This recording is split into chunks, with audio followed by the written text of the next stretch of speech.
In today's guide, I am going to show you exactly how to edit your PDF templates within Zoho Books so you can keep your invoices and estimates looking professional and perfectly branded.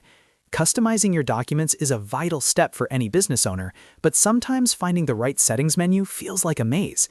By the end of this video, you will be able to swap out designs and update your templates in just a few clicks. If this tutorial helps you get your documents sorted, please make sure to hit that like and subscribe button to stay updated with more easy guides. Let's dive straight into the desktop walkthrough. First off, you need to log into your Zoho Books dashboard. Once you are logged in, navigate your way over to the settings gear icon located in the top right corner of your screen.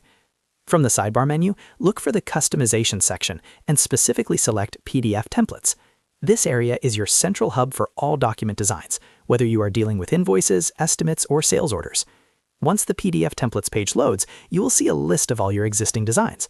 To make a change, simply hover your mouse over the specific template you want to modify, and you will see the Change Template button appear. Go ahead and click that option.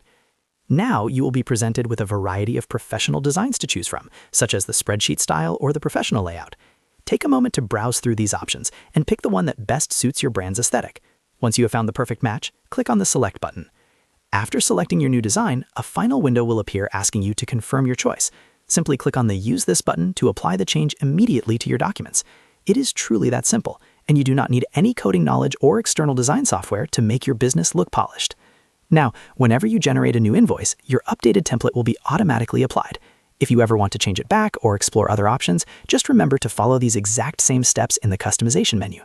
Getting your professional branding right the first time is essential for client trust, and utilizing these built-in tools is the fastest way to maintain that consistency.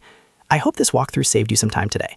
If you found this useful, please do us a huge favor by smashing that like button and subscribing to the channel for more 2026 software tips. Thanks for watching, and I'll see you in the next one.